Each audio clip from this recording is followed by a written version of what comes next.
할렐루야. 할렐루야. 예, 반갑습니다. 저도 또 한 주가 이렇게 방학을 하고 이렇게 만나니까 단에 쓰는 게 좀 어색하고 그렇습니다. 근데 그러면서 제가 생각하는 것은 이거 몇 달씩 교회 안 나오려면 굉장히 어색하겠다 하는 생각을 제가 해봅니다. 그러니까 어색하지 않으려면 빠지지 말고 나와야 돼. 할렐루야. 이번 주부터 총동호를 한번 하자고 그랬더니 저에게 연락이 왔어요. 목사님, 이번 주 연휴인데 총동원을 다음 주에 하면 어떻겠습니까? 그래서 개혁이니까, 개혁만 아니면 무슨 소리요 그냥 하지 않는데 개혁이니까 또 성도님 말씀도 듣고 해야 되니까 그럼 그렇게 하세요 그랬어요. 그리고 저 혼자 생각을 한번 해봤어요. 한번 해봤는데 연휴 때 주님 오시면 어떻게? 연휴 때 주님 오시면 어떻게? 근데 주님은 항상 경각심을 가져야 돼. 주님이 우리에게 주신 힌트가 하나가 있어요. 그분은 도적같이 오신다는 거예요. 도적이 여러분이 해이하고 정신없을 때 오실까요? 아니면 막 정신 바짝 차리고 있을 때 오실까요? 도적이 오실까요? 하니까 말기가 안 되네. 도적이 내가 할렐레 하고 있을 때 올까요? 아니면 정신 바짝 차릴 때 올까요? 할렐레 할 때 오죠. 연휴는 할렐레니까 정신 바짝 차리는 겁니까? 그러니까 확률적으로 낮에 올까요? 저녁에 올까요? 확률적으로 저녁에 올 확률이 많아요. 그러니까 주일 난입회보다는 철야 때 오실 확률이 훨씬 많아. 내가 볼 때 훨씬 많아. 확률적으로 그래. 확률적으로. 뭐 이건 내가 무슨 계시 받아서 뭐 신비주의에 빠져 한 소리가 아니라 주님이 말씀하신 것에 확률적으로 볼 때 그렇다 그 말이. 그래도 교회 다닌다고 하면 주일날 난입회는 다 오잖아. 우리의 소망이 뭡니까? 이왕이면 주님 만나는데 예배당에서 만나고 싶잖아. 이왕이면 주님 만날 때 예배하고 기도하는 순간에 만나고 싶잖아. 맨 싸움 지르라고 물러가라 할 때 주님 오시는 것보다는 좀 이렇게 예배당에서 만나고 싶잖아요. 그런데 이렇게 예배당에 있을 때 주님 오셔야 되는데 그분은 글쎄 이렇게 취약 시간에 이렇게 오시는 것을 취미 삼으신 건지 어쨌든 도적같이 오신다는 거예요. 그러니까 여러분 이 철야 시간보다는 새벽 시간하고 언제 더 오실 것 같아요? 새벽 시간에 더 올 것 같아요? 그러니까 새벽에 깨워야지. 그러니까 새벽에 깨워야지. 그게 신앙생활 잘하는 거예요. 어떤 분은 또 이런 분이 있어요. 내등 일찍 와서 찬양하고 다 하고 꼭 축도하려면 가는 사람이 있어 또. 이왕이면 복도 받고 가야지. 꼭 그 전에 가시는 분도 있어요. 내가 뭐 여러분 가지 말라고 하는 얘기가 아니고 가려면 가요. 그런데 꼭 그런 분이 있다 그 말이에요. 근데 그렇게 갈 때 주님 모시면 또 어떻게? 그래서 이게 참 항상 깨어 있어야 됩니다. 항상 깨어 있어요. 이번 주에 어떤 세계적인 이슈인 이제 북미 정상회담이 있어서 모두가 거기에 관심을 가졌습니다. 가졌는데 뭐 아무 결실도 없이 헤어졌다 그래서 허탈합니다. 허탈한데 제가 미국에 있다 이게 올 시점에 한 1년 전쯤에 미국에서는 한국에 꼭 전쟁이 일어날 것처럼 날마다 이 매스컴들이 그렇게 막 긴장감을 조성을 합니다. 그리고 제가 이렇게 한국에 간다니까 저를 사랑하는 많은 목사님들이나 집사님들이 왜 전쟁이 일어났는데 거기 가냐고, 가지 말라고. 전쟁이 일어났는데 뭐하러 가냐고. 그래서 제가 아니 유태인들은 전쟁이 일어나면 조국을 찾아 싸운다는데 왜 전쟁이 일어났는데 안 갑니까? 내가 그래서 왔어.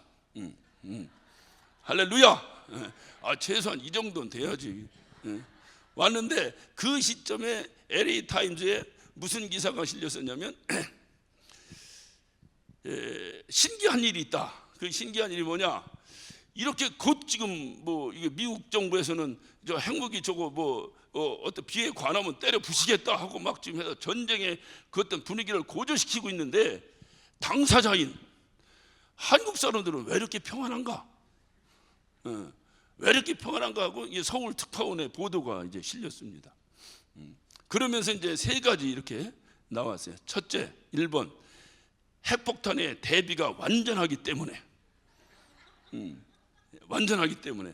2번 핵폭탄 있지도 않은데 공갈치는 것이라.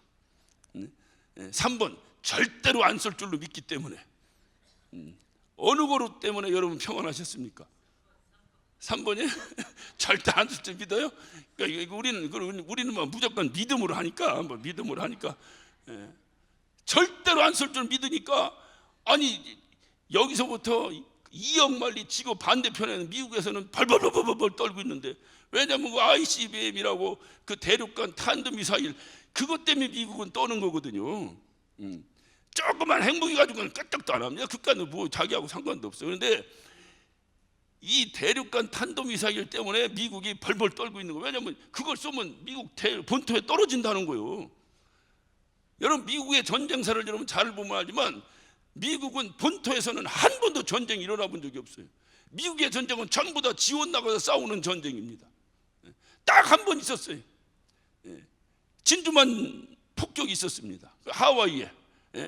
여러분 기억하시죠? 그 도라 그 있잖아요. 그 일본 그 비행기 가서 그것을 치욕적으로 생각하고, 지금도 하와이 진주만에 가면 그때 그 파괴된 군함이고 뭐 그대로 그냥 그 물속에 그냥 빠뜨려놔서 잠수함 타고 돌아다니고 구경하잖아요. 지금도.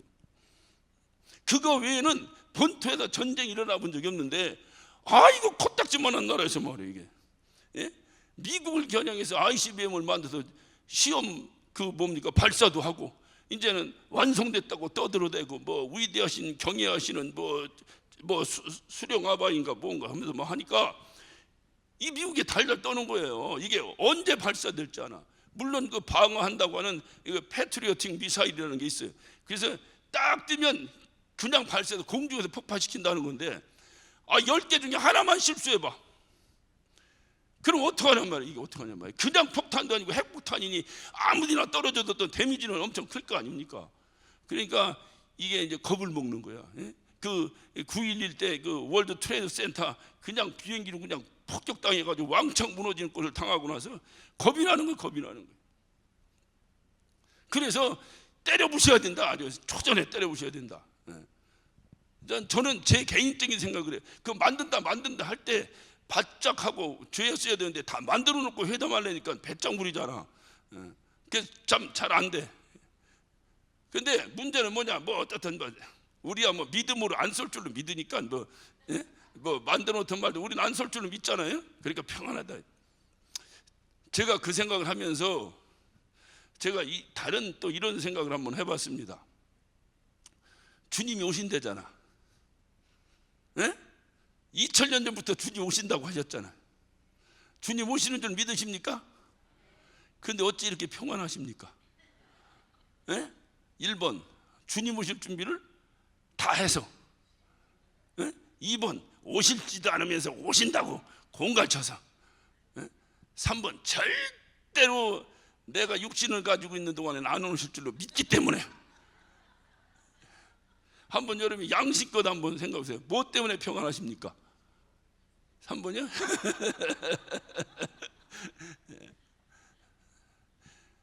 깨어있으라는 거예요. 주님은 깨어있으라는 거예요. 깨어있으라는 거예요. 그러니까 깨어서 있음으로 인해서 절대로 주님은 최소한 나한테만큼은 도적같이 안 오신다 라고 하는 확신한 믿음을 가지고 평온해야지, 아무 준비도 없이 평온한 것은 등불을 기름을 준비하지 않은 5처녀와 다를 바가 무엇이 있느냐, 그 말이. 그러니까 연육은 뭐고 얘기하지 말라니까 그냥 보이면 보이는 거지 뭐. 못 오시는 분은 말고 또 오시는 분은 오시면 되지. 할렐루야. 날마다 우리는 뭐 총동원이지 뭐. 총동원 한 번 겁나가지고 총동원 한 번 하고 그 다음날 또 안 오면 어떡해. 벌써 한 주간 안 했다고 되면 설렁 저쪽도 그냥 왕창 대마가 나가버리고 저쪽도 대마 나가버렸구만. 내가 보니까 한 주간 배웠다고 그러면 이거 어떡합니까? 그러니까 어쨌든 여러분이 깨어서, 어쨌든 깨어있는 방법은 다른 게 아니라 깨어있으라 하는 건 뭐냐면 기도하라, 그 말. 계속 기도하라. 기도하면서 주님 어서 오시옵소서. 언제든지 오시면 난 주님 만날 자신 있습니다. 오시옵소서. 할렐루야. 그게 우리의 신앙생활이에요. 그래서 신앙생활은 종말론적인 마지막 주님을 기다리는 그 마음으로 하는 신앙생활이 가장 잘하는 신앙생활입니다. 우리가 항상 그러잖아요. 예전에 구약 성경을 통해서 계속해서 주님이 오신다고 메시아가 오신다고 하는데, 그 소리를 끊임없이 듣고 살았던 유태인들 중에서 예수님 오셨을 때 만난 사람이 어디 있냐 이 말이에요. 그 두 사람밖에 없잖아요. 그런데 나머지는 뭐냐, 다 오신다고 했는데 다 이게 형식적으로 들어버린 거예요. 그 우리가 생각할 때는 손가락질합니다. 아니, 하나님이 택한 백성들이 말이야 어떻게 저러는가. 근데 그렇게 할 수가 없는 것이 다시 오신다는 거예요. 다시 오실 때는 우리도 해당됩니다. 유태인들만 해당되는 게 아니라 우리도 해당됩니다. 다시 오실 때는 꼭 만나야 될 거 아니에요. 할렐루야. 그러니까 최소한 다시 오실 때 꼭 만날 수 있는 자신 있는 사람이 유태인들 욕하는 거야. 그렇지 않은 사람은 감히 함부로 손가락질하면 안 됩니다. 그러니까 여러분이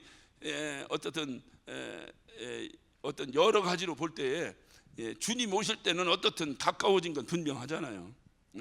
예수 안 믿는 사람이나 믿는 사람이나 지금이 마지막 때 말세라는 건 뻔하고, 교회가 이렇게 되는 것도 보니까 마지막 때니까 이렇게 되는 것이고, 어떻든 마지막 때의 결정적 증거는 뭐냐, 우리가 상상할 수 없이 악해지는 거예요.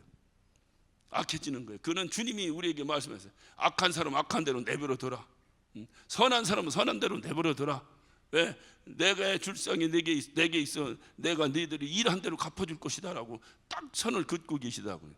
그러니까 여러분이 좀 깨어서, 더 깨어서 어떤 기도 충만히 하고, 우리가 영혼이 깨어있는 저와 여러분 되시기를 예수 이름으로 축원합니다. 할렐루야. 우리 하나님 말씀 사무엘상 16장 13절 14절 두 절만 우리 큰 음성으로 합독하겠습니다. 사무엘이 기름불을 취하여 그 형제 중에서 그에게 부었더니 이날 이후로 다윗이 여호와의 신에게 크게 감동되니라. 사무엘이 떠나서 라마로 가니라. 여호와의 신이 사울에게서 떠나고 여호와의 부리신 악신이 그를 번뇌케 한지라. 성경에서 하나님이라고 하는 이름 다음으로 많이 나오는 이름이 무엇일까요? 잘 몰라도 이게 우리 옛날에 통밥이라는 게 있었는데 대충 한번 잡아서 한번 대답해 보세요. 누구겠어요? 아니, 하나님의 이름 다음으로 많이 나오는 이름이 뭐겠냐고요? 뭘 하나님의 이름 다음으로 많이 나오는 게 뭐니까 여호와라고 자꾸 우기면, 여호와는 하나님의 이름이잖아요. 그러니까 하나님의 이름 다음으로 많이 나오는 게 뭐냐고. 다윗이지. 지금 뭔 얘기하는 거예요 내가? 아니, 이 정도 눈치는 있어야 공부 안 해도 100점 맞지. 다윗이라고 하는 사람의 이름이 하나님의 이름 다음으로 성경에 많이 나와요. 근데 중요한 것은 뭐냐, 다윗은 아주 작은 사람이고 아주 시원찮은 사람이에요. 사울은 아주 외모가 아주 상당히 뛰어난 사람인데, 다윗은 아버지 이세조차도 제쳐놓을 정도로 아주 시원찮은 사람이 다윗이었어요. 그런데 하나님이 누굴 사용하셨다고? 다윗을 사용하셨다고. 그러니까 하나님은 어떤 분이냐 보니까 고린도서 1장 26절 이해 보니까 하나님은 미련한 자를 택해서 사용하셨어요. 지혜로운 자, 세상의 지혜로운 자를 부끄럽게 하시는 분이다 라고 말씀하셨어요. 그러니까 하나님이 하시는 일은 미련하고 연약하고 부족한 자를 하나님이 부르셔서 하나님의 일을 맡기셔서 세상에서 내가 잘났네, 내가 똑똑하네 하는 사람들을 부끄럽게 하시는 분이시라는 거예요. 그러니까 우리가 살아가는 동안에 바로 그런 하나님, 다시 말하면 우리 하나님이 왜 그런지는 분이신가. 참 제가 생각해도 이왕이면 잘나고 똑똑하고 좀 뭔가 좀 세상에서도 막 으뜸이 되고, 그래서 우리가 막 기도하잖아요. 머리가 될지언정 꼬리가 되지 않게 해달라고 하면 막 머리 되는 사람을 사용하고 막 이러시면 될 텐데, 하나님이 그렇게 안 하신다 이 말이에요. 그 이스라엘을 왜 하나님이 택하셨어요? 이스라엘은 하나님이 일방적으로 택하셨잖아요. 선민으로 택하신 중요한 이유가 성경에 나와요. 왜 택하셨을까요? 그것은 모든 민족 가운데 가장 수요가 작다 그랬어요. 신명기 7장 7절에 보면 모든 민족들 가운데 많은 민족들이 있었을 거 아니에요. 있었는데 그 민족 중에서도 가장 수요가 작아서 이스라엘을 택했어요. 그러니까 이스라엘이 택함 받은 것은 어떻게 보면 가장 약해서 택함 받은 거예요. 잘나서 택함 받은 것도 아니고. 하나님이 사람을 사용하시는 택한, 다시 말하면 왜 사울을 패하시고 다윗을 택하셨을까? 아, 다윗이 가장 연약한 자니까 하나님이 다윗을 택하셨어요. 그러니까 하나님께 택함받는 결정적 조건이 뭐냐? 연약하다. 하나님 오실 때 약하고 미련하고 그런 자를 하나님이 택하셔서 하나님의 일을 맡기신다는 겁니다. 왜 그러실까? 왜 그러실까? 왜 그러시냐? 왜 그러시냐? 그것은 첫 번째 하나님의 은혜를 알게 하려고 하죠. 내가 잘나서 내가 해버리면 그거는 100번이면 100번 10중 8구 아니야. 10중 10. 누구나 나를 비롯해서 여러분 누구나 자기가 잘나서 하나님 일을 하면 100% 내가 했다고 합니다. 내가 했다고 합니다. 그렇기 때문에 내가 했다고 하는 것을 가장 싫어하시는 분이 누구요? 하나님이시. 그래서 다윗이 왜 괘씸죄에 걸렸어요? 인구조사하다가. 왜 인구조사했어요?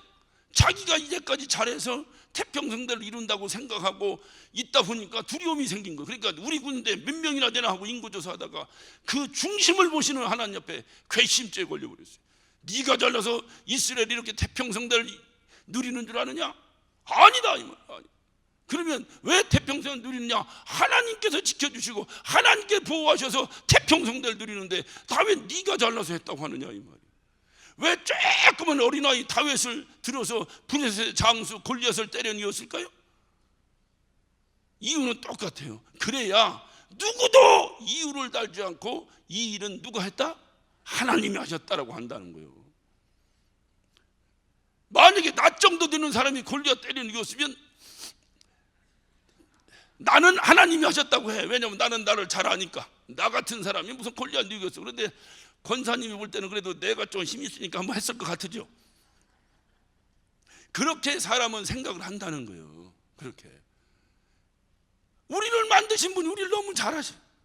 그래서 하나님은 하나님의 은혜를 깨닫게 하려고 누가 뭐라도 토달지 아니하고 이것은 무조건 하나님이 하셨다. 하나님이 아니고서는 어떻게 이 일이 이루어질 수 있느냐 라고 하는 것을 깨닫게 하시려고 약한 자를 들어서 사용하신다 이 말이에요. 그러면 이것을 안다면 우리가 약하고 강하고가 지혜롭고 미련하고가 아니라 아하, 내가 하나님께 쓰임받는 것은 무엇 때문에 나 같은 사람이 쓰임받는가? 하나님이 하셨다는 것을 나타내기 위해서다. 할렐루야.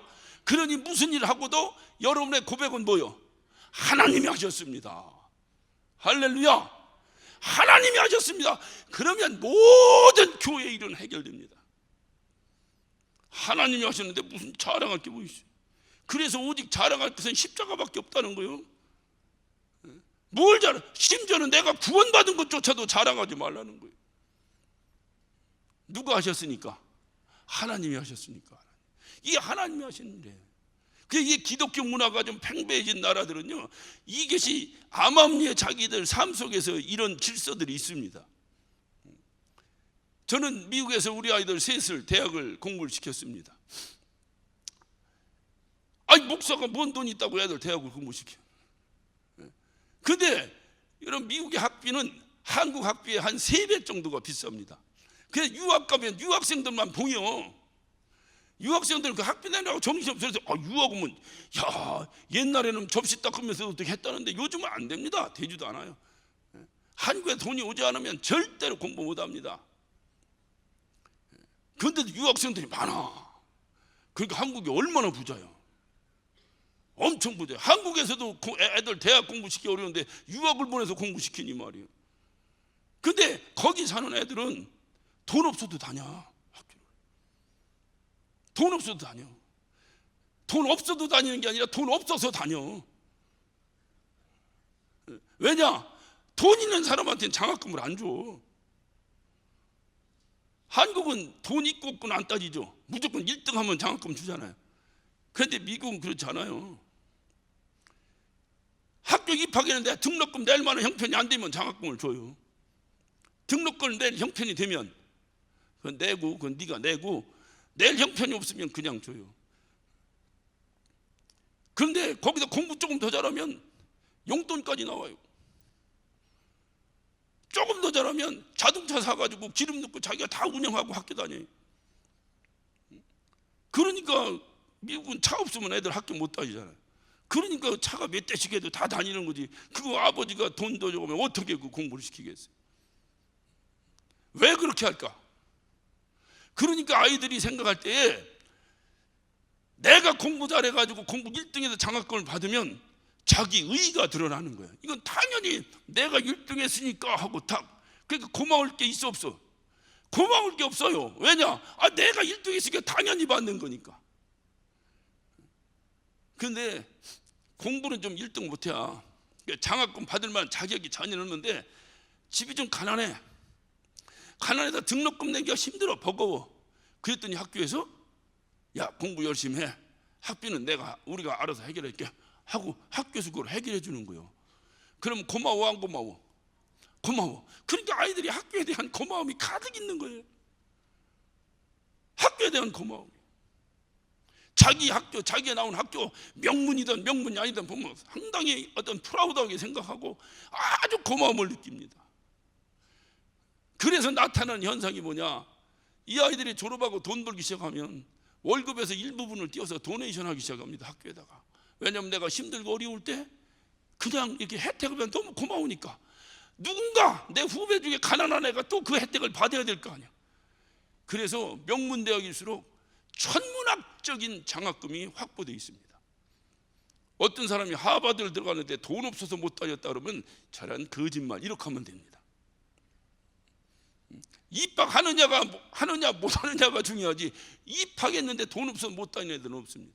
다니다가 못 따라가 가지고 도중에 중도하는 이런 건 어쩔 수 없는데, 돈이 없어서 학비를 못 내서 못 가는 건 없어요. 그 돈이 어디서 나왔다고? 졸업생들이 고마움에 계속 도네이션 하는 거예요. 계속. 그 미국에 뭐 한국도 그렇지만 이렇게 어디다 좋은 일에 이게 쓰면 세금 이렇게 이게 감면해 주잖아요. 그러니까 어차피 나라다 낼 것도 좋은 일에 장학금에서 내고 뭐 교회 헌금도 하고 뭐도 하고 이렇게 씁니다. 그 왜 그러는가? 공부 잘하는 애한테 주지. 근데 공부 잘하는 애한테 주면 고마움을 모르잖아. 자기가 잘했으니까. 근데 좀 현찮은데 가난해가지고 학교 다니기 곤란한 애들에게 학비를 지급해주면 그 아이가 글쎄 그 돈을 벌어서 고마운 마음에 또 학교에다 돈을 내는 거예요. 그 돈이 엄청 학교마다 처치곤란할 정도로 있다라고 얘기합니다. 그러니까 입학만 하면 되는 거예요. 입학은 못해서 격정이지. 떨어져서 그렇지 붙기만 하면 무조건 학교는 다니는 거예요. 그게 기독교 문화예요. 왜 그러냐? 가난하고 연약하고 미련하고 부족하고 이런 자를 도와주니까 그게 고마움을, 마찬가지로 우리가 부족하고 연약한데 하나님께 나를 사용하시니까 얼마나 은혜가 크겠어요. 그래서 날마다 하나님께 영광 돌리는 거야. 은혜입니다. 하나님 은혜입니다. 내가 한 것이 아니라 하나님이 하신 것입니다. 그러니까 하나님이 그것이 하나님과의 가장 귀한 관계. 그러니까 하나님이 이것을 위해서 똑똑하고 지혜로운 자보다도 미련한 자를 들어서 그 세상에 지혜롭다고 하는 자들을 부끄럽게 하신다. 이게 하나님이 누구를 사용하시는, 이게 택해서 사용하시는 중요한 이유 중에 하나입니다. 두 번째, 하나님께서 미련한 자, 이렇게 연약한 자를 택하시는 중요한 이유는 어차피 그 일은 누가 하는 거예요? 하나님이 하시는 거예요. 우리가 능력 있으면 얼마나 있어? 다 도토리 키재기지, 하나님 보실 때. 그러니까 어차피 하나님이 하시는 게, 하나님의 능력을 나타내시기 위해서는 지가 잘났다고 하는 사람보다 아이고 하나님 난 부족합니다 하는 사람을 쓰시면 하나님의 능력이 더 극대화돼 버리잖아. 이해가 되시면 아멘 하십시다. 그래서 하나님은 주여 내가 부족합니다, 주여 내가 미련합니다, 주여 내가 죄인입니다, 이 소리가 끊임없이 나올 수밖에 없는 거예요. 이 하나님의 은혜를 알면 누가 하나님 앞에서 내가 잘났다고 얘기할 수 있습니까? 하나님은 이런 분이다, 이런 분. 그러니까 하나님의 능력을 극대화시키는 거예요. 여러분, 성경에 보면 많은 능력 있는 믿음의 선진들이 나오지만 우리가 잘 아는 사도 바울 같은 사람 보세요. 얼마나 능력이 있었는지 지나가다가 손수건만 흔들어도 병자가 팍팍 일어났다는 거예요. 부지 중에 3층 천을 올라갔다 온 사람입니다. 교만하려고 마음먹으면 하늘을 찔르지. 어떻게 기도하다가 어떻게 번쩍해서 무슨 환상 한번 보고도 평생을 환상봤다고 하는 사람들도 있는데, 3층 천을 올라갔다 오는데 교만할 거로 얘기하면 얼마나 교만하겠어요. 그 사람이 교만하다는 거 지가 잘났다고 한다 그 말이지. 그럼 하나님이 쓰시겠어요? 안 쓰시겠어요? 안 쓰시지. 근데 하나님이 바울을 쓰시고 싶으신 거야. 그래서 하나님이 안전핀을 팍 꽂아놨는데 그것이 사도 바울이 고백한 가시입니다. 가시를 팍 꽂아놨어요. 교만하려고 하면 따끔, 교만하려고 하면 따끔, 그냥 가시를 팍 꽂아버렸어요. 그래서 사도 바울이 뭐라고 고백합니까? 나의 약함을 자랑한다. 내가 약할 때 하나님은 온전해진다는 거, 온전해진다. 하나님의 능력이 온전해진다. 그래서 사도 바울은 마지막 주님을 향해서 목숨을 내놓을 때까지 주님 앞에 귀히 맞으셨던 것은 가시 때문에. 암만 기도해도 하나님이 안 빼주네. 안 빼줘. 만약에 하나님 빼주면 바울이 어떤 사람인데? 네? 분명히 예전에 예수님 만나기 전에도 자기 의가 얼마나 강한지, 자기 의를 가지고 예수 믿는 사람 죽여버린다고, 뭐 하나님을 망령되이 얽었다고 죽여버린다고, 그거를 누가 시키기나 했나? 지가 그 허락서를 받아가지고 다메섹까지 예수 믿는 사람 찾아 죽이러 가다가 다메섹 도상에서 예수님 만난 거 아닙니까? 그런 기질이, 그 기질이 예수 만났다고 해서 없어져? 여러분 실망하지 말아요. 성질 급한 사람이 예수 믿었다고 성질 느려져? 예? 아니 살아봤잖아요 다. 그러니까 그 기질이 있는데 예수를 만났어. 이제까지 자기가 율법으로는 뭐 최고라고 생각하고 살았는데 율법이 아니라 이제 율법을 완성시킨 복음을 만나버린 거야. 교만하려고 마음먹으면 하늘을 찌를 정도로 교만한 사람입니다, 바울이. 그러니 하나님이 그를 버리시려면 놔두면 되는데, 버리시려면 쓰시려니까 어떻게 해야 되겠어요? 할 수 없이 그냥 가시를 푹 박아버린 거예요.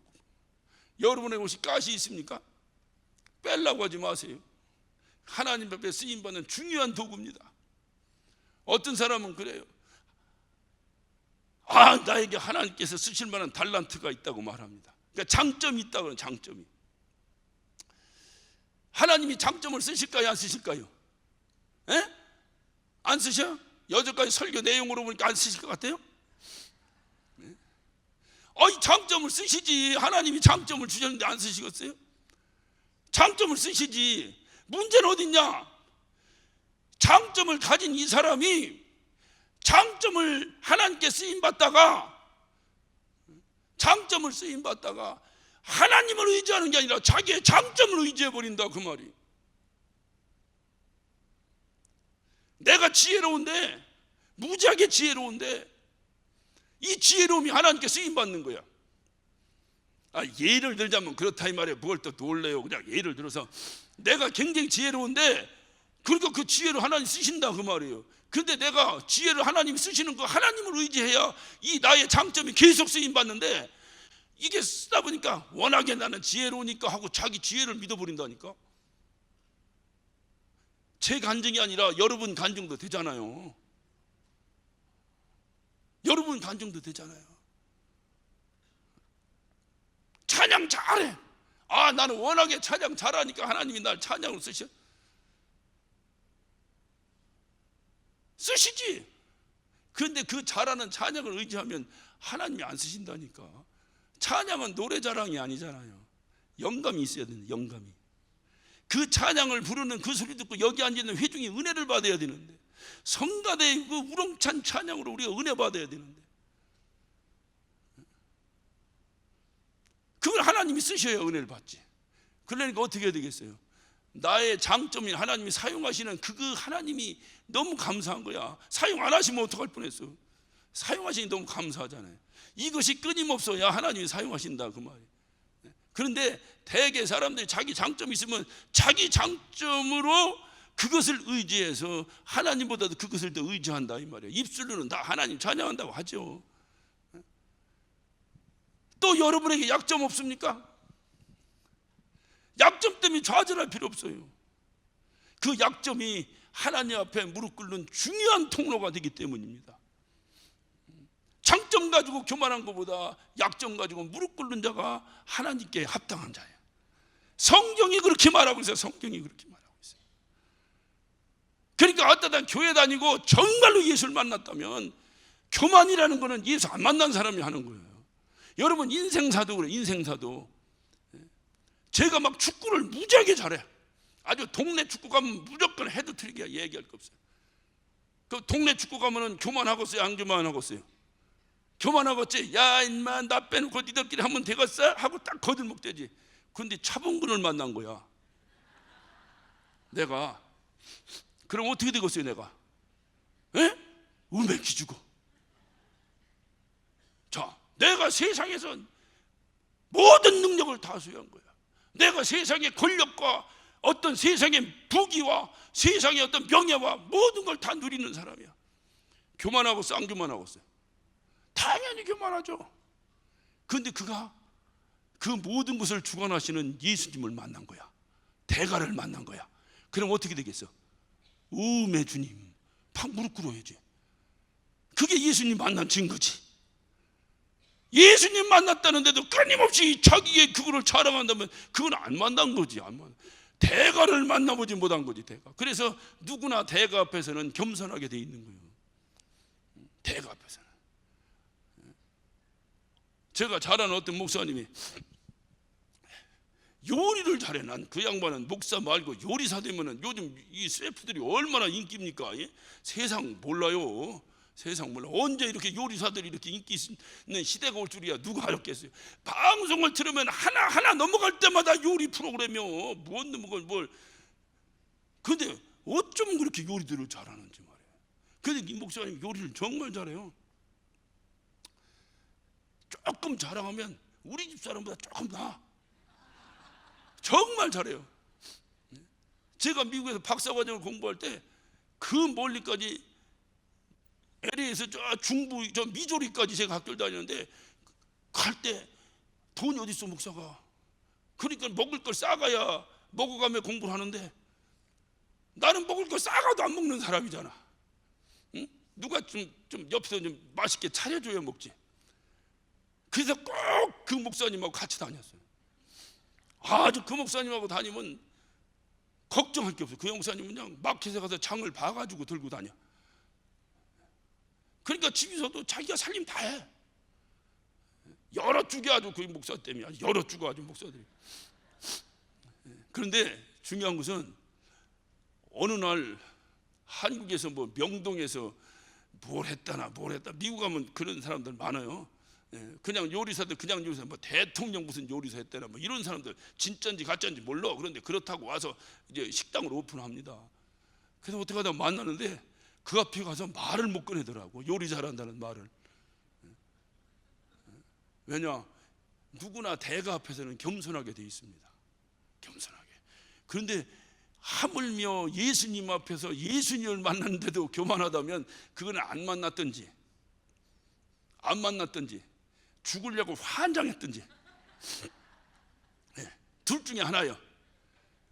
그 여러분이 한번 평가해 보세요. 예수님을 만났는데도 겸손하지 못하다면 그건 둘 중에 하나야. 그러니까 주님은 어떤 분이냐? 어차피 당신이 다 하시는 일이야. 우리가 목회하고 뭐하고 합니다. 그러면 누구 일이라고 말합니까? 하나님 일이라고 말합니다. 그 하나님 일이면 누가 하는 거예요? 하나님이 하시지. 누구를 통해서? 나를 통해서. 나라는 건 나를 얘기하는 게 여러분 나를 통해서 하나님이 하시지. 그러면 여러분은 하나님의 도구잖아. 나를 비롯해서. 이 도구는 하나님이 누굴 쓰신다? 하나님이 다 하셨습니다라고 하는 대가를 만난 사람을 쓰신다 그 말이에요. 대가를. 그런데 내가 잘나서 내가 했다고 자꾸 어깨에 힘주고 그러면 끝나는 거예요. 만약에 정말로 하나님이 미치도록 그 사람을 사랑하시면 방법은 한 가지가 있어. 가시를 박아버리는 거예요. 그러니까 가시가 박히든지 버림받든지 둘 중에 하나예요. 혹시 여러분 끊임없이 기도하고 몸부림치며 기도해도 남이 기도하는 건 다 응답되는데 내 기도 응답 안 되는 거 혹시 있습니까? 한번 잘 돌이켜 보세요. 혹시 그게 나에게 가시가 아닌가? 그거 빠지면 죽는 줄만 알면 됩니다. 그러니까 하나님이 안 빼주고 사도 바울이 그렇게 기도하는데 안 빼주셨다는 거. 안 빼주셨다. 그거 빠졌다가 사도 바울 죽습니다. 자기가 죽는 게 하나님이 한 칼에 쳐버립니다. 그 끝없이 올라가는 교만을 누가 그걸 놔두시겠어요? 그래서 주님께서는 왜 약한 자를 들어 사용하시는가? 왜 연약한 자를 들어 사용하시는가?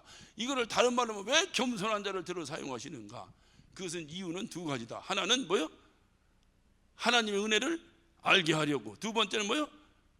하나님의 능력을 나타내시기 위해서. 이 이유가 하나님께 있는 거예요.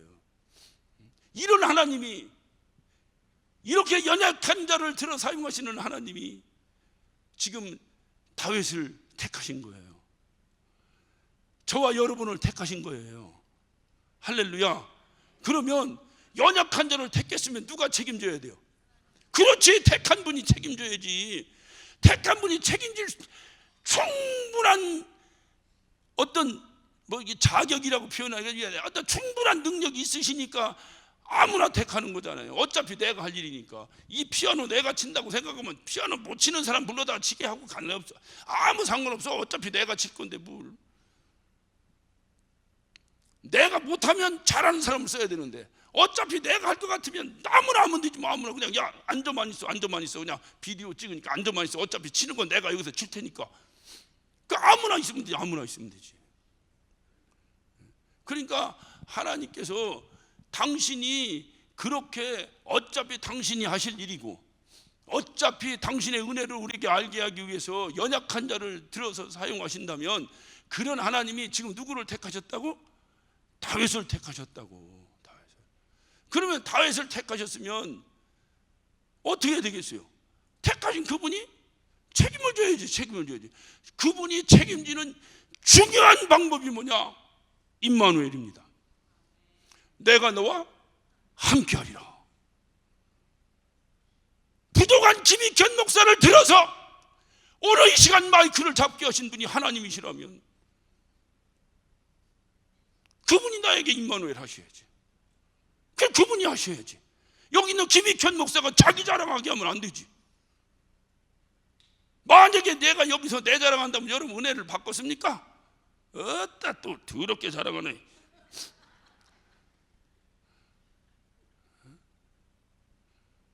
하나님이 사용하시겠지. 오늘 제가 오전에 대부도를 청년부들 뭐 한다고 갔다 왔어요. 연휴라고 막 도로가 막혀가지고 막 엉망진창입니다. 그런데 우리는 일찍 갔지. 그걸 다 계산해서. 왜냐면 개혁이니까. 비개혁이면 어떡하겠어? 목사가 늦게 오지. 수도 없이 안 당해봤어? 개혁이니까 난 먼저 가서 기다리지. 이 장로님은 인사한다고 가시고 나는 강사니까 갔는데 우리가 도착했는데 하나도 안 왔어. 아무리 따뜻해도 그 바닷가 바람이라 이게 봄바람이 좀 기분 나쁘게 이렇게 온도는 높은데 기분 나쁘게 왜 추운 거지? 으시시 추운 거. 감기 기운이 확 들어오더라고요. 그래 오늘 유난히 내가 더 훌쩍거리는 것 같아. 누가 나보고 왜 이렇게 훌쩍거리냐고 또 시비를 걸어. 난 참 도대체 훌쩍거리니까 단에 섰지 훌쩍 안 거리면 누가 하나님이 쓰시겠어?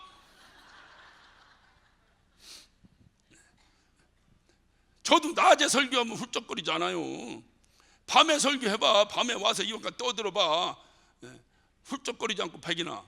그런데 오늘은 약간 컨디션이 안 좋아. 그런데 제 영혼은 더 기뻐. 왜? 약할 때 강한 주님. 할렐루야. 같이 갔다 오니 장로님이 아유 목사님 몸도 안 좋으신데 아이고 저녁 때 어떻게 또 설교하는데, 나는 대답을 안 했어요. 왜 대답 안 했냐? 어차피 내게 할게, 어차피 내가 할게 아니니까 하나님이 하실 건데 뭐.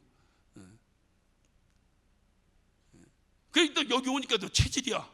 감기기가 확 달아나네 또. 할렐루야.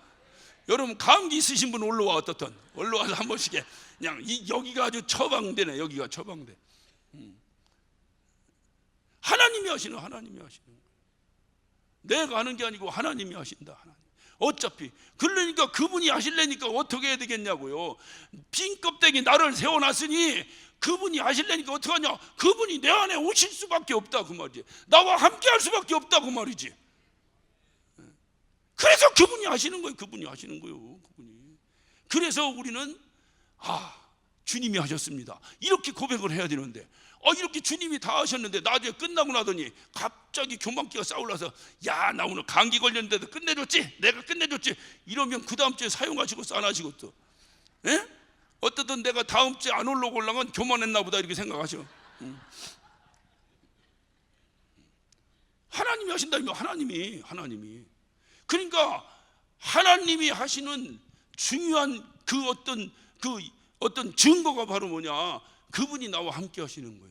그러니까 연약하고 부족하고 자기 아버지한테까지조차도 인정받지 못한 다윗을 하나님이 들어 쓰신 중요한 이유는 뭐냐, 어차피 당신이 하실 일이니까.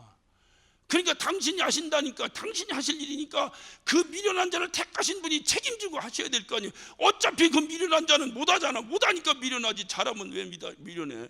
못하니까 미련한데 그 못하는 자를 택하셨으니 알아서 택하신 분이 책임져야 될 거 아니에요. 그게 하나님이 책임지신다 이 말. 하나님이. 그래서 택함 받은 자의 결정적 증거가 뭐냐, 그것이 바로 성령이 임하십니다. 하나님이 우리와 함께 하시는 방법이 뭐예요? 성령이 내 안에 계시는 거지. 그 택함 받은 자의 중요한, 내가 택함 받았나 안 받았나 이것은 누구한테 물을 필요 없어. 내 안에 성령이 있어서 충만하게 역사하시나, 충만하게 역사하시나, 그러면 하나님이 들어 쓰시는 거예요. 그래. 충만한 역사를 통해 들어 쓰시지, 하나님이 함께 하신다고 해서 냉랭하고 냉랭하면 여러분 철야 때 와서 기도하겠습니까? 그래도 충만하게 하고 뭔가 막 하고 우리 찬양단 뭐 그냥 쿵짝쿵짝 누가 하시는 거야 저거? 하나님이 하시지. 근데 지들이 한다고 하면 내일부터 박살나지. 하나님이 하시지. 그런데 하나님께 쓰임받느라고 수고는 했잖아. 그래 안 그래요? 그러니까 수고했다고는 해줘야지. 또 뭘 네가 했어? 하나님이 했다. 이러고 다니면 용기가 꺾이잖아. 제가 보니까 이거 개혁한다고 제가 지난번에 한번 가슴 아파서 한 말씀 드렸습니다마는, 그 고소당해가지고 경찰서를 수도 없이 드나드는 사람들이 있다는 거예요. 누가 그렇게 수도 없이 드나들었겠어요? 앞장선 사람이요? 뒷장선 사람이요? 누가 하신 거예요 그거? 누가 그 사람 앞장서게 한 거예요? 하나님이. 그러니까 하나님이 한 거지. 뭐 누구한테 뭐 나 별이 몇 개야 자랑할 이유도 하나도 없어. 하나님이 하신 거지. 그렇게 생각하면 안 된다고 말이요. 하나님이 그를 사용하시느라고 하나님께 쓰임받느라고 수고는 했잖아. 수고는. 그러니 누가 몇 번씩 갔는지 모르지만 목사님 몇 번 갔어? 5번 갔어? 이 목사님이 5번 갈 정도면 안수 집사님은 20번 갔겠지 설마. 예? 64번 가셨어요? 그런 사람들을 발굴해내서 손 좀 잡아줘요. 손 좀 잡아줘. 네가 잘라서 한 게 아니고 하나님이 쓰셨는데 얼마나 귀하면 하나님이 너를 그렇게 쓰셨겠냐. 어차피 이 일 하나님이 하신다며. 그럼 하나님이라도 당하는 고난이잖아. 그래서 나는 그럽니다. 기뻐하고 즐거워하라. 하늘의 상이 큼이라. 그거는 하나님이 하실 소리지. 우리가 기뻐하고 즐거워하라 하늘의 상 우리가 하면 되겠어? 상 주실 분이 하셔야 위로가 되지. 그러니까 우리는 어떡하냐? 아이고 얼마나 고생했어. 그래 안 그래요? 이것이 인격이지. 무슨 날마다 하나님 하니까 하나님께 다 던져놓고 뭐. 그것은 방임죄입니다. 방임죄. 내가 당해야 될 고난을 당신이 당하셨네. 고맙네. 등어리도 한 번씩 뚫어주면 얼마나 힘이 나겠습니까? 왜 이 얘기 하는지 모르겠네. 어쨌든 그래. 그래서 하나님이 쓰신다. 하나님. 그러니까 하나님이 쓰실래니까 하나님이 어떻게 쓰시냐? 나와 함께 하시고 함께 하심으로 쓰신다 그 말이에요. 그러니까 함께 하시는다는 것이 바로 뭐냐? 그것이 나를 택한 결정적 증거다. 여러분과 하나님이 함께 하십니까? 그러면 하나님이 여러분을 택하신 증거예요. 그게 하나님이 나를 택하신 증거예요. 만약에 하나님께서 나는 막 하나님이 택했다고 하는 거예요. 막 나 하나님이 한다는. 근데 하나님은 한 번도 함께 한 적이 없어요. 맨 지잘난 체만 하고 지가 뭐 한 것처럼 하고. 그거는 자기가 한 거지 하나님과는 아무런 상관이 없는 거예요. 오히려 하나님은 더 불쾌하게 생각하실 수도 있어요. 하나님이 하시는 거예요. 하나님. 오늘 여러분 이 본문을 한번 보세요. 짧은 본문이지만 한번 보세요. 자 13절 사무엘이 기름불을 취하여 그 형제 중에서 그에게 부었더니 이날 이후로 다윗이 여호와 신에게 크게 감동되니라. 하나님이 사무엘을 통해서 다윗을 택하셨습니다. 택하신 결정적 증거가 뭐냐? 여호와 신이 그에게 충만하게 임하더라는 겁니다. 자 14절 보세요. 14절 여호와 신이 사울에게서 떠났어. 왜 떠났어요? 하나님이 버리셨다는 결정적 증거지. 결정적 증거지. 하나님이 사울을 버렸잖아요. 하나님이 신이 성령이 나를 충만케 역사하느냐? 하나님이 택하신 증거예요. 그런데 그 신이 떠났냐? 그래서 성령을 소멸치 말라는 거예요. 성령을 소멸치 말라는 왜 그런 거예요? 성령 충만함이 사라진다는 거예요. 사라지니까 소멸치 말라고 했지 안 사라지는데 소멸치 말라고 뭐다로 말씀하셔? 성령이 왜 소멸됩니까? 하나님이 버리셨다는 결정적 증거예요. 그래서 하나님이 버리시니 그 말로가 어떻게 되느냐 이 말이요. 잘 모르겠구나. 오늘 이 말씀 이후부터 시작해서 이 사무엘상은 끝까지 한번 읽어보세요. 하나님이 신이 떠난 그 사람의 말로가 어떻게 됐는가를 여러분은 목도할 수 있을 것입니다. 하나님이 안 쓰시고 쓰시고가 중요한 게 아니에요. 하나님이 안 쓰시면 하나님이 버리신다는 겁니다. 하나님이 쓰시면 하나님이 그를 늙도록 부하게 지켜주신다는 것입니다. 이것 때문에 이게 결정적인 증거예요. 이게 결정. 그래서 오늘 내가 하나님께 쓰임받는 자냐 아니냐를 가름하는 가름자가 바로 뭐냐? 내가 성령으로 충만하냐 아니냐. 아니면은 사울이고 충만하면 다윗이고. 오늘 여러분에게 한번 묻습니다. 이 개혁이 하나님이 하시는 일인가? 그래 하나님이 하시는 일인데 하나님이 여러분을 도구로 사용하시는 건가? 그렇게 믿으십니까? 그렇다면 여러분의 그 증거를 보이려면 뭘 보일 수 있겠어요? 예? 그렇지. 나의 성령 충만함을 보여주는 거예요. 하나님이 나를 사용하신다. 증거를 보여봐. 나의 성령 충만함이다. 할렐루야. 이거지 성령 충만이고. 여러분 성령 충만하면 어떤 현상이 나오는지 아십니까? 사도 바울은 술 취한 것 같이 된다는 거예요. 술 취한 것 같이. 그래서 예배서 5장에 뭐라고 말하니까 술 취하지 마라. 이는 방탕신이 성령의 충만함을 받으라. 그게 무슨 얘기입니까? 성령 충만한 것과 술 취한 것이 동일하다는 겁니다. 현상이. 술 한 번도 안 먹어본 사람은 뭔 얘기인지 몰라. 그렇다고 일부러 먹어볼 필요는 하등의 이유도 없어요. 근데 과거에 좀 한 잔씩 하신 분도 있잖아요. 성찬할 때 보면 다 보여. 여기서 보면 경건하게 이렇게 마시는 사람이 있고 이런 사람도 있어요. 여기서 보면 다 보여, 다 보여.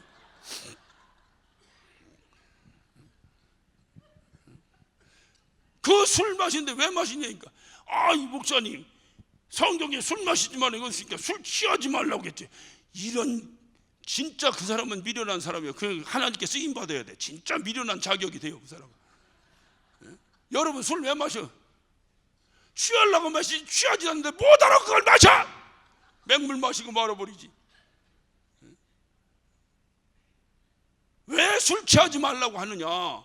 주님은 술 취한 것보다 더 좋은 것이 있기 때문에 취하지 말라는 거예요. 술 취한 것과 똑같은데, 술 취한 것과 똑같은데, 현상은 똑같은데, 술 취한 것의 끝은 사망이요, 그것과 똑같은 다른 현상의 끝은 생명이다. 할렐루야. 그러니 술 취하지 말고 생명의 길로 취해라. 그것이 바로 뭐냐? 성령 충만함을 받으라.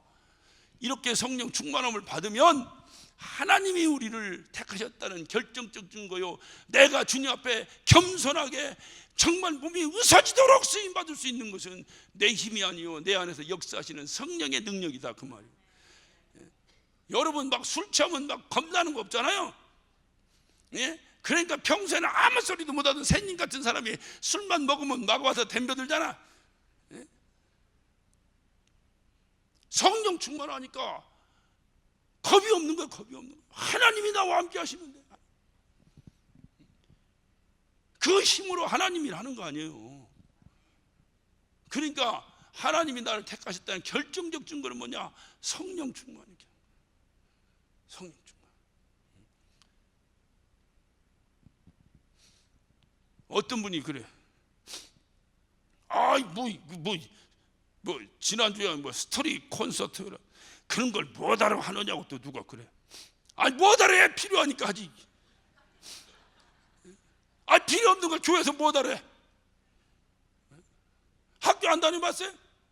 학교 다니면 전공 과목이 있고 교양 과목이 있습니다. 그것도 전공 필수가 있고 교양 필수가 있습니다. 필수라고 하는 것은 반드시 학점을 이수해야 그 다음 학년으로 올라가는 거예요. 우리의 전공 과목은 뭐요? 여족했잖아. 우리의 전공 과목은 뭐요? 성령 충만이지. 특별히 우리 성락교의 전공 과목이 뭐요?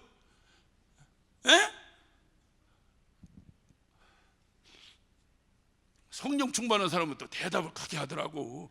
그러니까 내가 성령 충만한 거 안 한가를 한번 여러분 테스트 한번 해보세요. 우리 성락교의 전공 과목이 뭐요? 성령 충만이지. 날마다 성령 충만하자, 성령을 알자, 성령 충만하자. 안 해봤어요?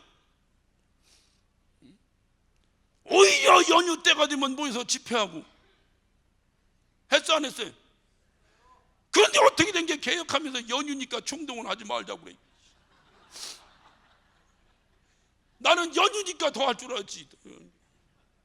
왜냐면 다른 때는 직장 다니고 바쁘니까. 놀러 갈 사람 가야지. 또 놀러도 가야지. 왜 놀러 간 게 잘못인가? 가야지. 안 가는 사람이 더 많잖아. 지금 요즘 경기도 안 좋은데. 그게 와서 막 더 열심히 하는 거, 더 열심히 하는 거. 그게 우리 교회의 본 모습이요. 개혁한다고 해서 그런 거 다 버리면 안 돼요. 우리 교회 본 모습은 성령 충만, 이거 빼버리면 우리는 다 시체야, 시체. 그래, 안 그래요?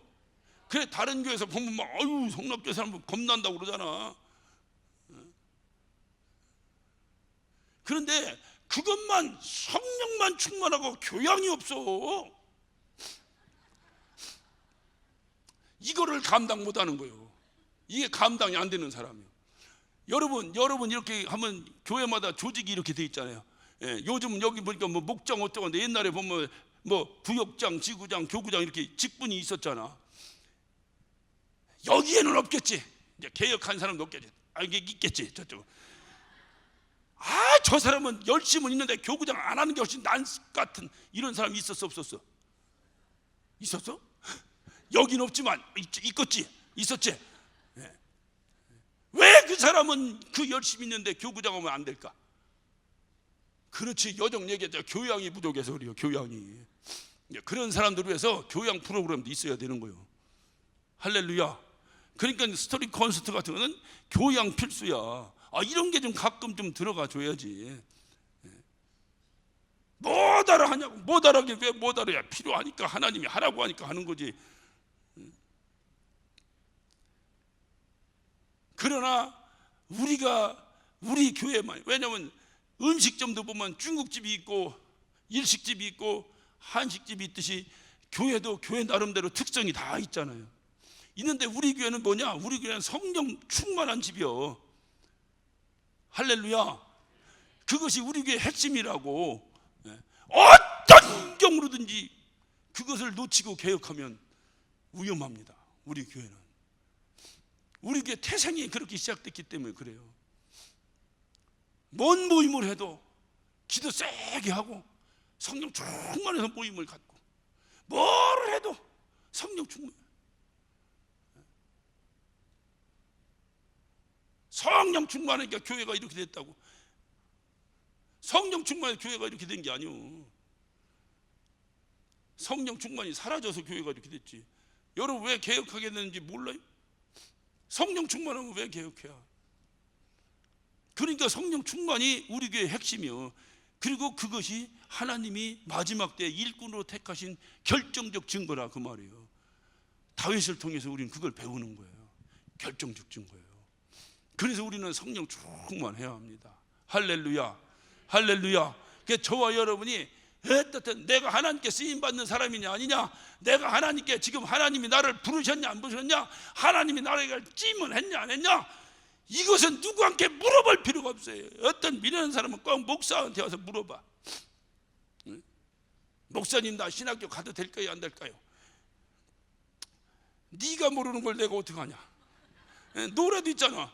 네가 나를 모르는데 나는 너를 알겠느냐? 너도 모르는데 내가 어떻게 알아? 지가 더 잘 알지. 그 확실한 주님이 나를 탁 치실 때 후끈거리게 뜨거운 주님의 그 손자국이 나에게 있는 거 없는 거를 내가 모르면 누가 알아? 내가 아는 거지. 내가 아는 거지. 그래서 하나님께 쓰임 받는 거야. 하나님께. 누구나 다, 우리 모두가 다 그래. 목사님은 하나님께 대가고 우리는, 그러면 또 개혁해요. 우리 모두가 다 하나님 앞에 쓰임받는 자들이. 근데 쓰임받는 그릇이 각각 역할이 다를 뿐이지 다 동일하게 하나님께 쓰임받는데, 쓰임받고 해서 택함받는 그 결정적 증거가 바로 뭐냐? 성령 충만이라고 말이에요. 오늘 우리는 다윗을 통해서 그것을 알았습니다. 성령 충만이. 그래서 이 성령 충만, 하나님께서 우리에게 일을 맡기시기 위해서는 어차피 우리는 할 줄 모르는 미련한 자예요. 그렇기 때문에 하나님이 하셔야 되기에 하나님의 영이 나에게 충만히 임해서, 그래서 하나님의 일을 우리가 하게 된다 그 말입니다. 그러므로 우리는 어떻든 주님께서 주신 은사와 주님께서 주신 능력으로 주의 일을 감당해 나가는 거예요. 예수님은 왜 오셨을까요? 예? 또 성령 하다 보니까 잊어먹었네. 예수님 우리를 구원하러 오셨지. 아이, 모르는 거요? 아니면 말이 맑았지 않은 거요? 예? 모르는 거요? 말이 맑았지 않은 거요? 예? 예? 둘 중에 하나잖아 지금. 알아요? 알면 말이 맑았지 않다는 소리네. 대답 한번 해보세요. 예수님 왜 오셨어요? 우리를 구원하려고 오셨죠. 성령님은 왜 오셨을까? 에? 우리를 일시키시려고 오신 거지. 일시키시려고. 우리를 일시키시려고. 나를 살려주시려고는 누가 오셨어? 예수님이. 살아난 나를 사용하시려고 누가 오셨어? 성령님이 오셨지. 그래서 나를 구원하시고 훗날 일한 대로 갚아주시겠다는 거예요. 상을 주시겠다는 거예요. 그 상 받기 위해서는 누가 필요해? 성령이 필요한 거지. 내가 살기 위해서는 누가 필요해? 예수님 필요한 거지. 야, 이건 뭐. 그러니까 여러분은 예수님이 여러분을 다 살려주셨죠. 다 예수님 때문에 다 살아나셨죠. 그러면 뭐가 필요한 겁니까? 성령이 나를 사용하시도록 거룩한 영이니 거룩한 전에 들어오시니 내가 예수로 말미암아 내 죄가 다 닦이고 이제 거룩한 심령 안에 성령께서 오셔서 나를 마음껏 사용하시도록, 그랬다가 그렇게 사용받은 것을 훗날 천국에서 주님으로부터 상 받는 거예요. 계수했다가. 구약은 신약의 예표입니다. 히브리서 10장 1절에 맞아, 구약은 신약의 예표입니다. 그러니까 여러분, 신약의 구약에 보면 많은 이게 절기들이, 특별히 출애굽하는 과정을 통해서 우리 성도의 삶을 비유로 말씀하고 있어요. 애굽에서 살았습니다. 애굽에서 살아서 바로의 밑에서 쩔쩔매고 종로 타고 살았어요. 이것이 뭐요? 마귀의 종로 타고 살던 거듭나기 전에 나의 모습입니다. 그런데 출애굽을 시켰어요. 출애굽을 시킬 때 그냥 한 것이 아니라 홍해바다를 건너기 전에 무슨 사건이 먼저 있었어요? 유월절 사건이 있었어요. 유월절 사건은 뭡니까? 문설주에 어린 양의 피를 발라서 그 피가 발라진 것은 패스오버하리라, 넘어가리라. 이게 유월절이요. 그것이 우리에겐 뭐요? 예수의 피가 내 심령의 문설주에 새겨지는 거예요. 이것이 바로 뭐예요? 그 예수를 믿는 거죠. 예수를 영접해 드린 거죠. 영접해 드렸으니까 영접한 자가 해야 될 신앙 고백이 뭐요? 요즘 왜 모르나? 이거 다 아는 걸 텐데. 예수님 영접한 사람이 그 다음에 바로 즉시 해야 될 신앙 고백이 뭐요? 침례 받는 거 아니에요? 침례 받는 거 안 해봤어요? 침례를 갖다 그런 고백도 없이 받아놓으니까 양심 꺼리니까 대답 못 하잖아. 그럼 다시 받으면 돼요. 침례에 뭐 1000번 받으면 누가 뭐라 그래?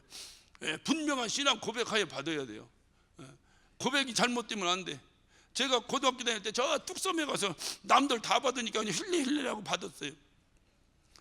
목사 되는데, 내 목사가 되려고 그러는데 앞으로 침례를 내가 이렇게 베푸는 자가 되어야 되는데, 이 신앙 고백도 현찮게 침례 받은 게 양심에 꺼리더라고.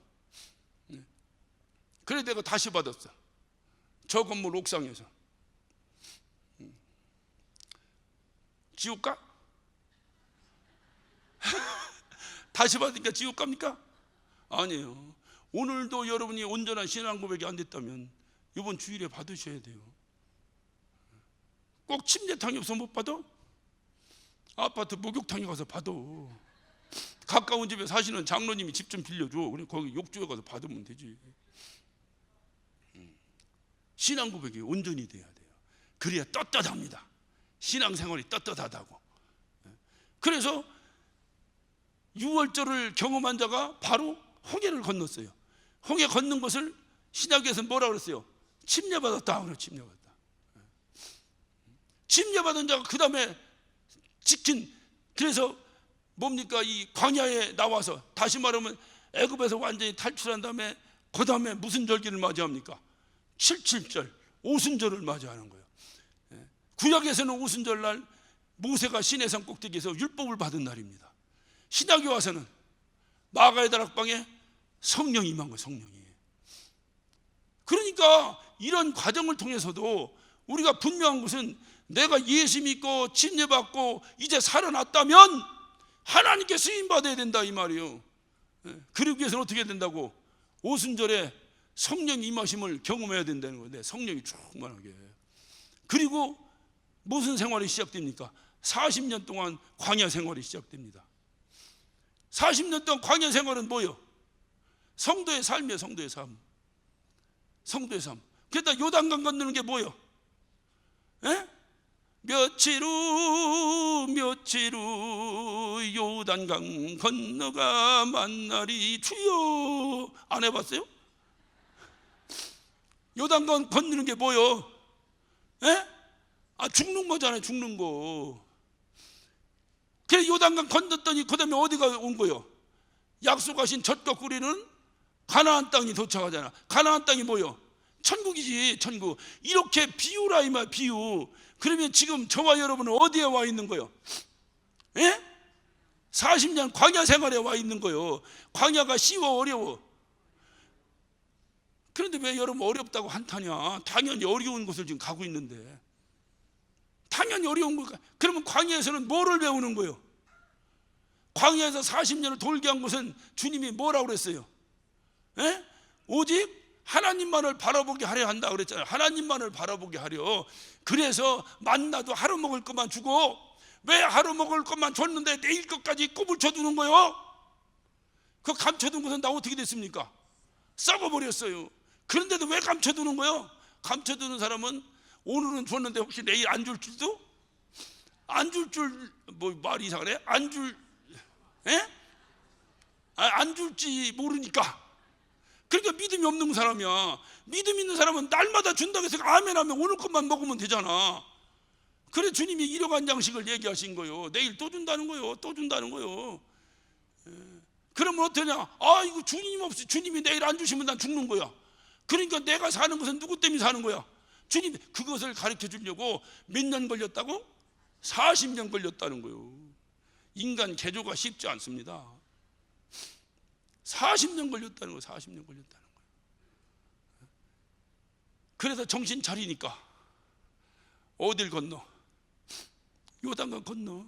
그 어른들 말씀하시잖아요. 철들면 예? 철들면 간다고 그러잖아. 그러니까 우리의 삶이 그거. 그러니까 이 광야의 삶을 살기 위해서 초엽에서 겪어야 될 게 뭐예요? 오순절에 성령이 다락방에 임하셨던 그 충격이 우리에게 있어야 된다 그 말이에요. 할렐루야, 할렐루야. 그 충격이 있는 자는 어떤 자입니까? 하나님이 너는 내 것이라 팍 잡은 자라 그 말이에요. 그래서 하나님이 왜 잡았냐 보니까 하나님이 일시키려고 40년 광야 사는 동안에 이제 전도도 하고. 안 믿는 사람들 있잖아. 이스라엘 그 40년 그거는 어떻든 간에 하나님이 이끄신 백성들 그냥 아무 자기 의지도 없이 하나님이 가운데 이끌어서 왔으니까 불평도 막 끌려가지만, 우리는 이 사실을 다 알고 복음을 받아들였잖아. 그리고 성령을 우리에게 흠뻑 내려주신 건 뭐냐? 하나님이 우리에게 말씀하신 거예요.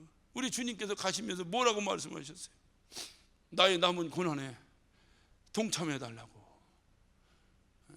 내가 다 마무리 못한 것 네가 좀 해달라고. 그런데 그냥 네 인격으로 하면 안 되니 내가 너를 택했다는 결정적 증거로 내가 너와 영원히 함께 하겠다고. 너희는 가서 모든 족속으로 제자를 삼아 아버지와 아들과 성령의 이름으로 침례를 주고 내가 너에게 분부한 모든 것을 가르쳐 지키게 하라. 볼지어다 내가 세상 끝날까지 너희와 함께 있으리라. 할렐루야. 왜 함께 계시다는 거야? 어차피 그분이 하실 일이니까. 너희는 가서 모든 족속으로 제자를 삼아. 내가 가서 하는 거예요? 하나님이 하시는 거예요? 내 안에 하나님이 들어오셔서 하나님이 가서 하신다 그 말이요. 할렐루야. 그러니까 하나님이 어차피 하셔야 되니까 어차피 하나님은 나와 함께 하실 수밖에 없잖아. 알아들으셨으면 아멘 한번 크게 한번 하십시다. 그러니 지금 제가 마무리하면서 여러분에게 묻는 것은 지금 여러분 성령 충만하십니까? 라고 묻는 거예요. 지금 여러분 성령 충만하십니까? 우리가 아무리 피폐한 환경 속에 있더라도 한 가지 잊지 말아야 될 것은 하나님이 나를 부르셨다. 하나님이 나를 사용하신다. 그 증거가 뭐냐고 물으시면 나는 성령 충만하다. 할렐루야, 할렐루야. 이런 고백이 있냐 이 말이지. 내일 당장 치고받고 싸우더라도 지금 내가 성령 충만하냐 그 말이지.